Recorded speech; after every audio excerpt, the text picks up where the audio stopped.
Hello mga ka-riders, good day, another vlog para sa ating Yamaha YTX 125. Quick update lang po tayo pero bagong lahat. Gusto ko lang po i-share sa inyo ang aking bagong helmet, no? Kasi itong aking helmet na ginagamit before pag nagbablog ako, itong color white na ito, 5 years na po ito sa akin. Kasing edad lang po ito ng aking Yamaha YTX. So tagal na, no? At marami pa ako mga ibang helmet like yung mga half face, meron akong retro, tapos yung isa na half face na expat yung brand.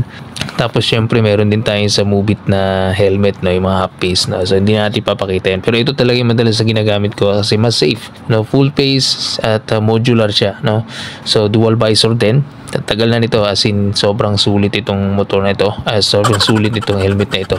So malaki na itulong nito sa akin. 3 beses na ako sumemplang. Talagang nakakatulong pag meron kang helmet na matibay at subok na. Kaya naman for today, meron na akong biniling bagong helmet sa SEC pa rin. At ang kulay naman niya ngayon, kung before is white, ngayon naman ay matte black. So mas okay yung medyo dark para hindi masyadong pansin yung dumi. Lalo na pagka maulan, naarawan, di ba? Pag white kasi talagang kitang-kita mo yung dumi niya eh. So ito, napakagandang helmet at abot kaya yung halaga. It's almost 3,000 ko siyang nabili. So yan, ito yung gagamitin natin na helmet for daily use, no? So itong white na helmet, i-display na lang natin to. Alright mga ka-riders, at ito po palang bagong helmet ko ay meron po itong free na extra visor, yung clear. Kung nadidiliman kayo at hindi kayo sanay sa medyo na tinted, pwede nyo namang gamitin yung clear na visor, which is ito nga, gaya niya, no? Kasi meron namang dual visor naman yan, pwede nyo gamitin yung isang visor na nasa loob. At para mas makita nyo yung kalsada, okay din yung clear, advisable din naman yun, lalo na kung medyo mahina yung vision nyo, no? Ito, recommended din po ito. Kaya akong ginagawa ko pagka bumibiyaya ako, nagbabaon ako nitong ganito na clear and also yung tinted. Lalo pag sobrang tirik yung araw, mas maganda yung tinted yung visor mo. And also, bago tayo tumungo sa ating legendary motor, ang YTX 125, bibigyan ko po kayo ng tip or idea mga ka-riders before kayo magsuot ng inyong full face helmet or yung dual modular helmet, no. Ako kasi, ang style ko, before ko suotin yung helmet ko, full face helmet, is nagsusuot po ako ng baklava. Ang reason ko kung bakit nagsusuot ako ng baklava is to avoid yung pawis na mapupunta sa helmet natin. Siyempre, pag binawisan ka, aamoy yung helmet mo. Pagka nakabaklava ka, hindi yan masyadong aamoy kasi absorb ng baklava mo yung mga pawis mo. Pero pag diretso ka na naka full face helmet agad, of course, talagang after a few days, makikita mo, maamoy mo yung helmet mo, medyo mapantot. Which is hindi maganda, di ba? Kaya ako lagi may baklava. Hindi po ako nagsusuot ng helmet na walang baklava.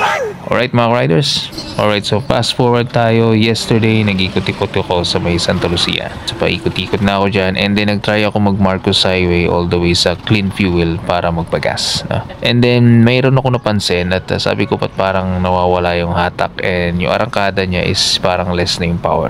And then doon ko na-realize na palitin na yung clutch lining niya. And also yung brake light nito dito sa may paa ay hindi na gumagana.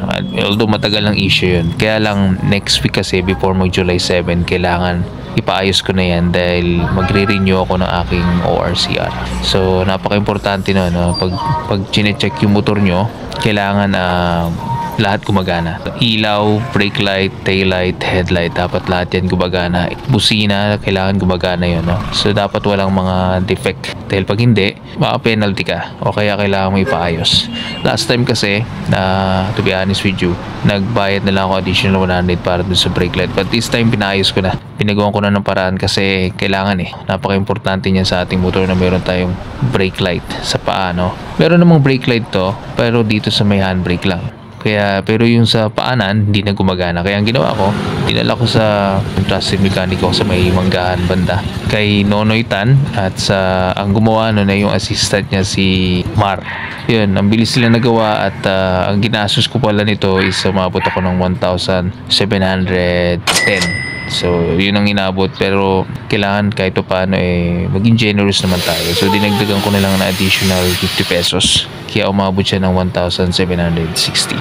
So yun po yung ginastos ko lahat, including na dun yung labor, bagong engine oil kasi pag nagpapalit ng clutch lining kailangan bago yung engine oil, and also yung brake light. So yun lang po lahat mga ka-riders. Alright, so that's it for today mga ka-riders, ang aking quick update sa ating Yamaha YTX 125 the legendary. At hanggang dito ko lang tatapusin ang aking video. At Renzo Classic po, palagi nagpapalala, ride safe, stay safe, think safe, eat healthy, work smart, and be a defensive rider at all times mga ka-riders. Renzo Classic po, maraming salamat po. Welcome to my party, we're just getting started. A life is a dream or a nightmare scarring. Hand me a drink cause I think I'm going all in. Get me a shrink who can catch me when I'm falling. Cover up my scars, flip the handlebars, crashing in my car, wake up in a bar. I'll be a superstar, just on my avatar. This world is so bizarre, empty out the reservoir. Yeah, I'm taking 6 shots, yeah, straight to